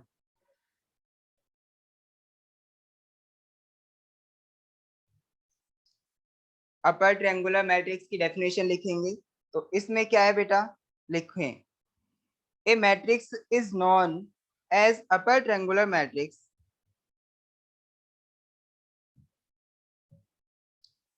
matrix is known as upper triangular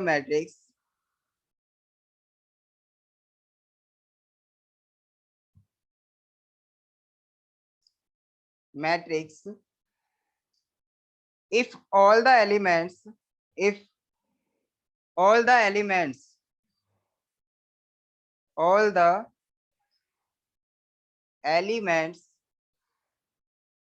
below the leading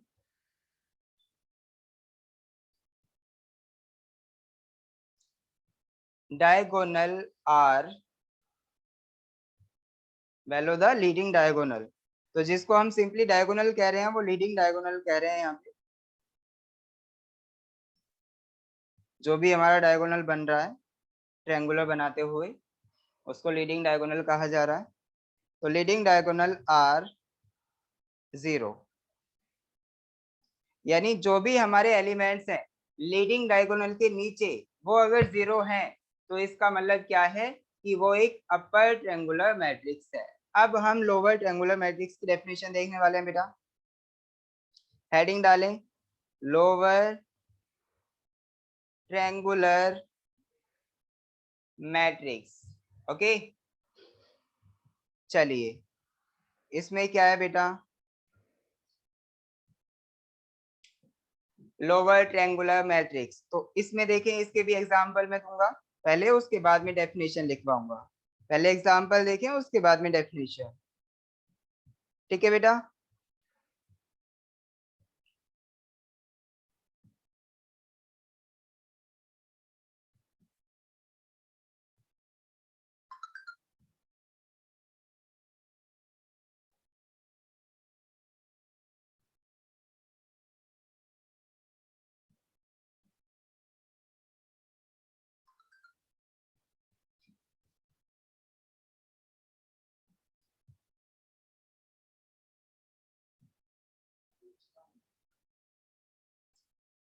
बाकी बच्चों के कनेक्शन ऐसे ही हो रहे हैं सर। अजय कभी आ रहा है कभी जा रहा है, सृष्टि भी। चलिए लोअर ट्रायंगुलर मैट्रिक्स के लिए देखते हैं बेटा, लोअर ट्रायंगुलर मैट्रिक्स क्या होता है। अच्छा, अभी जब हमने अपर ट्रायंगुलर मैट्रिक्स पढ़ा तो उसमें क्या देखा कि अपर वाले जो एलिमेंट्स थे वो हमारे नॉन जीरो आए थे और जो उसके नीचे वाले एलिमेंट्स थे वो सारे के सारे जीरो थे। ठीक है। अब जब हम बात कर रहे हैं लोअर ट्रायंगुलर मैट्रिक्स की तो इसका मतलब जो हमारा एक ट्रायंगल बनेगा, ट्रायंगल जो हम बनाते हैं वो नॉन जीरो एलिमेंट्स का बनाते हैं। ठीक है। तो जो ट्रायंगल बनेगा वो नीचे की तरफ बनेगा और उसके ऊपर जो हमारे जीरोस होंगे मतलब एलिमेंट्स होंगे वो सारे के सारे जीरोस होंगे। ठीक है। तो चलिए हम एक 3x3 का एलिमेंट मैट्रिक्स लेते हैं। 3x3 का हम एक मैट्रिक्स लेते हैं। तो इसका मतलब ये 3 हो गया, यहाँ पे मैंने 0 रखा, ये 0 रखा, ये 2 हो गया, ये 1, ये 0, ये यहाँ पे 3 हो गया और ये 4 हो गया और ये 5 हो गया। ठीक है बेटा। तो अब यहाँ पे आप देख सकते हैं ये एक ऐसा मैट्रिक्स है जिसके, अच्छा ये बताओ इसमें 3 जीरोस दिखाई दे रहे हैं, तो इन जीरोस को देख के आप चेक कर सकते हैं क्या हम इसे कोई ट्रायंगुलर मैट्रिक्स बना सकते हैं। यस, देखिए यहाँ पे डायगोनल खींचे, ये हमारी एक साइड हो गई और ये हमारी ट्रायंगल की दूसरी साइड हो गई, तो यहाँ पे एक राइट एंगल ट्रायंगल बन रहा है। ठीक है। तो इसको छोड़ के यानी इस ट्रायंगल के ऊपर जितने भी एलिमेंट्स आ रहे हैं उनको छोड़ के आप देख सकते हैं ये सारे के सारे जीरो हैं। ये रहा, ये रहा, ये रहा। ठीक है। तो ये सारे के सारे जीरो जो हैं वो सारे हमारे डायगोनल के ऊपर हैं। ठीक है। और लोअर ट्रायंगल क्यों कहा, क्योंकि ये हमारा लोअर ट्रायंगल बन रहा है, नीचे की तरफ एक ट्रायंगल बन रहा है, इसलिए हम क्या कह रहे हैं लोअर ट्रायंगुलर मैट्रिक्स। समझ आया। तो ये होगा हमारा लोअर ट्रायंगुलर मैट्रिक्स, लोअर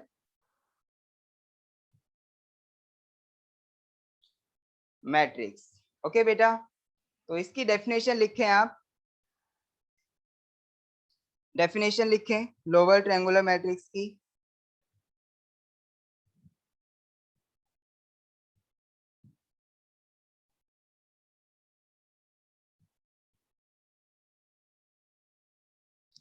लिखें, a matrix is known as lower triangular matrix, a matrix is known as lower triangular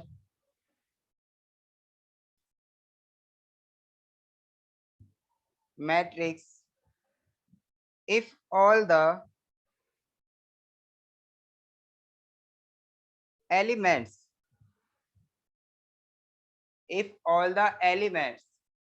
above, अब देखिए जो ऑल द एलिमेंट्स है above है ना, वो ट्रायंगल के ऊपर जो कि 0 के इक्वल है, तो above the leading diagonal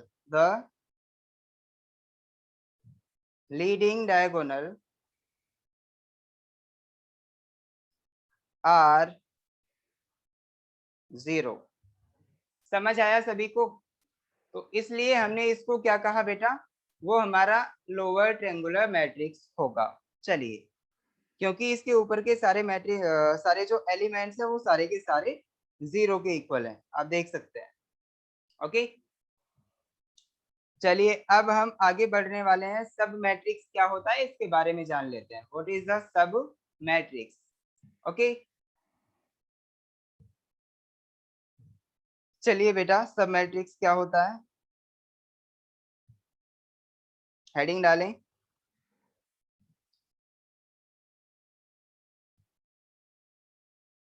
सब मैट्रिक्स क्या होता है, इसकी डेफिनेशन लिखें सब मैट्रिक्स की। The matrix obtained by the matrix which obtained by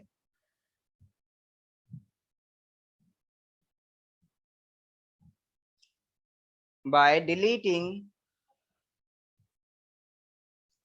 one or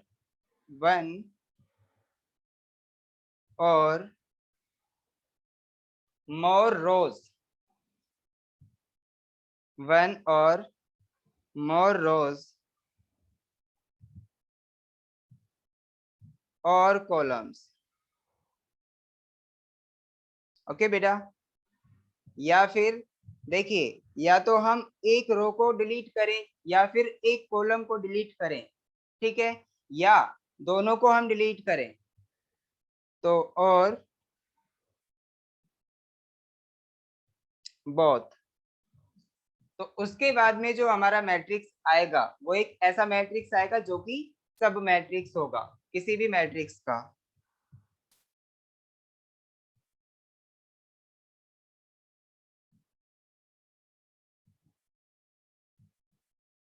matrix is called सब मैट्रिक्स। ओके बेटा, सभी ध्यान से देखें, एक एग्जाम्पल के तौर पे इसे हम समझेंगे। जैसे एग्जाम्पल समझ लेंगे तो हमें सब डेफिनेशन समझ आ जाएगी। तो देखिए इसका एग्जाम्पल क्या होगा बेटा, हमारे पास कोई मैट्रिक्स है, देखिए मैं यहाँ पे एक 3x3 का या 2x3 का या 4x3 का, मैं कोई भी एक स्क्वायर या फिर रेक्टेंगुलर मैट्रिक्स ले सकता हूँ, ठीक है। तो भाई यहाँ पे जो मेरे मैट्रिक्स है वो 3, उसमें जो एलिमेंट है वो 3 2 1 2 1 3 5 1 4, ये सारे एलिमेंट्स हैं। चलिए यहाँ पे मैंने -3 ले लिया, क्या ये मेरा एक 3x3 का मैट्रिक्स है बेटा? ये एक स्क्वायर मैट्रिक्स है। Yes, sir. यस। अब मुझे ये बताओ, अगर मैं इसके एक कॉलम को डिलीट कर देता हूँ, ये मैंने डिलीट कर दिया, जो भी मैंने सर्किल के अंदर लिया है इस कॉलम को मैंने डिलीट कर दिया, तो ये क्या बनेगा? 3/2. 3 into 2. 3 into 2 नहीं, ये बनेगा 3 2 2 1 5 1। इसका मतलब ये हमारा 3/2 का एक मैट्रिक्स बना, ठीक है बेटा। अच्छा, आप ऑर्डर बता रहे थे, चलिए, तो 3/2 का हमारा ये एक मैट्रिक्स बना। तो देखिए बेटा, ये जो हमारा मैट्रिक्स है वो एक इस वाले मैट्रिक्स का सब मैट्रिक्स है। ओके, क्योंकि मैंने क्या काम किया, एक कॉलम को डिलीट करके मैं इस मैट्रिक्स को लेके आया हूँ। तो मैंने अगर यहाँ पे C3 यानी थर्ड कॉलम को डिलीट किया था तो मेरा ये वाला एक क्या आ गया, मैट्रिक्स आ गया। अगर मैं यहाँ पे बीच वाले कॉलम को डिलीट कर देता, इसको ना करके, भाई चलिए मैं इसको डिलीट नहीं कर रहा, मैं बीच वाले एलिमेंट को डिलीट कर रहा हूँ, बीच वाले कॉलम को डिलीट कर रहा हूँ। चलिए अब बताओ नया मैट्रिक्स क्या बनेगा, क्या नया मैट्रिक्स ये बनेगा बेटा 3 2 5, और जो इसके हमारे 1 -3 और 4 एलिमेंट्स हैं वो लिखे 1 -3 एंड 4, ये हमारे थर्ड कॉलम के एलिमेंट थे। सेकेंड वाला कॉलम हम डिलीट कर चुके हैं, तो अब ये फिर से हमारा 3/2 का एक सब मैट्रिक्स बन गया। समझ आया आपको, ये सब मैट्रिक्स होगा, यानी किसी भी एक मैट्रिक्स की हेल्प से जब हम उसके या तो रोज को डिलीट कर दें या फिर कॉलम्स को डिलीट कर दें, तो जो भी हमारा एक नया मैट्रिक्स आता है वो एक सब मैट्रिक्स होता है। ठीक है, समझ आया सर बेटा? अगर हम 2 डिलीट करेंगे जब भी होगा?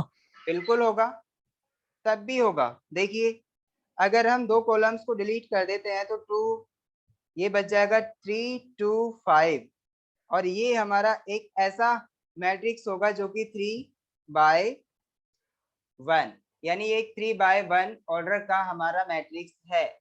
और ये एक सब मैट्रिक्स है किसका, ऊपर वाले का, जो हमने यहाँ पे 2 कॉलम्स को तो डिलीट, जरूरी है कॉलम में डिलीट करें, रो डिलीट रोज भी करेंगे तो? डिलीट कर सकते हैं बेटा, आप कुछ भी डिलीट कर सकते हो, अब जितना मर्जी उतना डिलीट कर सकते हो।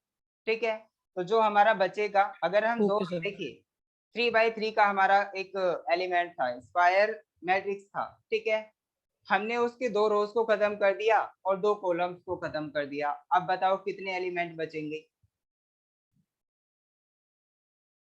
बताओ सर कितने रिपीट एलिमेंट? करेंगे आप? हाँ एक बार रिपीट कर दीजिए क्वेश्चन। हाँ, मैं अभी आप बिल्कुल रिपीट कर रहा हूँ, मैं बस इसे रफ कर दूं जो भी मैंने यहाँ पे एग्जांपल्स दिए थे।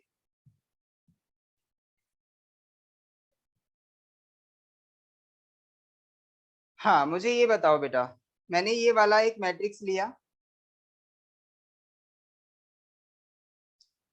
दिख रहा है आपको मैट्रिक्स? इसमें यहाँ पे यस सर। ये R1 है, ये R2 है, ये R3 है, ये C1 है, ये C2 है और ये C3 है। अब मुझे ये बताओ, मैं कह रहा हूँ डिलीटिंग C1 एंड C3, तो उसके बाद में क्या बनेगा, 2 1 एंड 1 का एक मैट्रिक्स आ जाएगा। इसका मतलब ये है कि उस मैट्रिक्स में if deleting C1 and C3, तो इसका मतलब बना हमारा जो मैट्रिक्स आया बेटा, वो आया 2 1 1, ये वाला मैट्रिक्स आया जब मैंने C1 एंड C3 को डिलीट किया।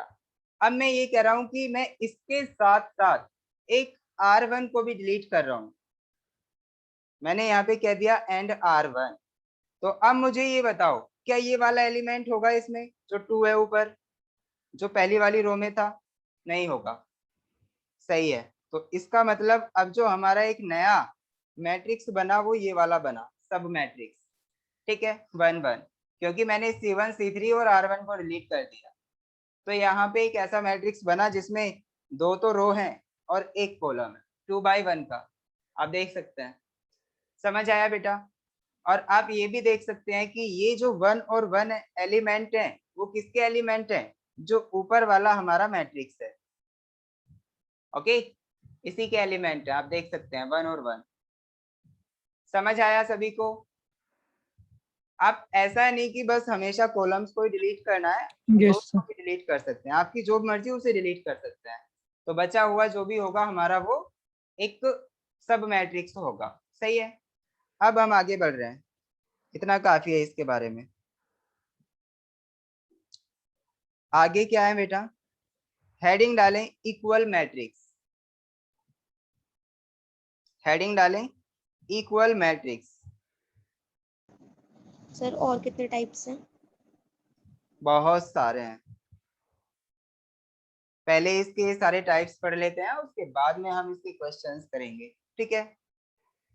इक्वल मैट्रिक्स, तो इक्वल मैट्रिक्स देखें, देखो बेटा ये लास्ट टाइप बचा हुआ है, उसके बाद में हम इसका अलजेब्रा पढ़ने वाले हैं, ठीक है।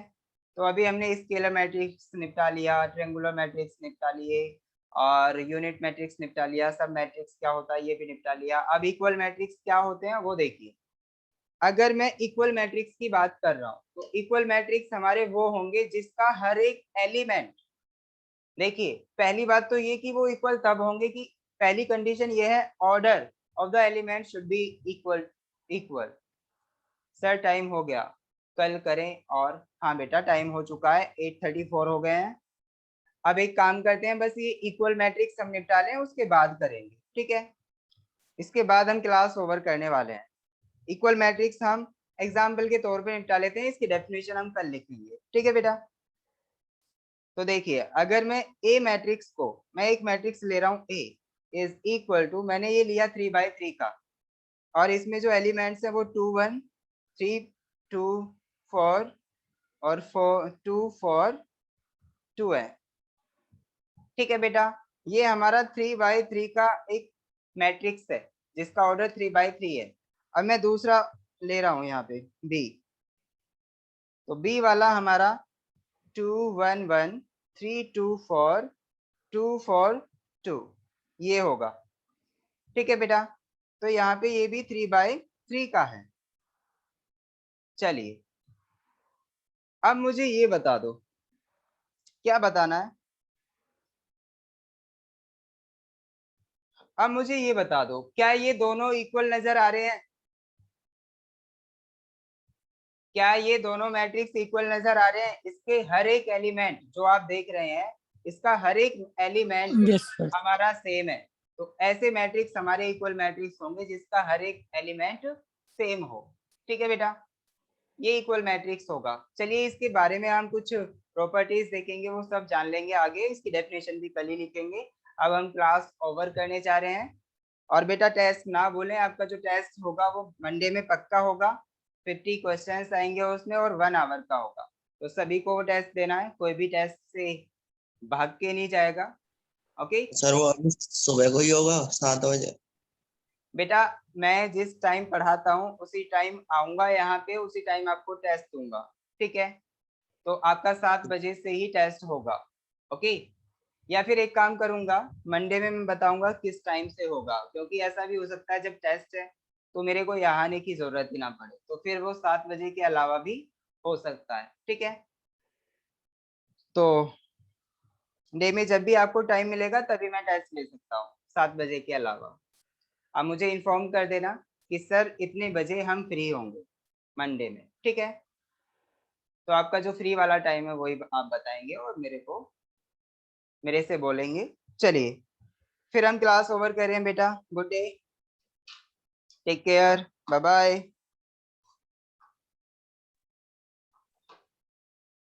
Bye sir.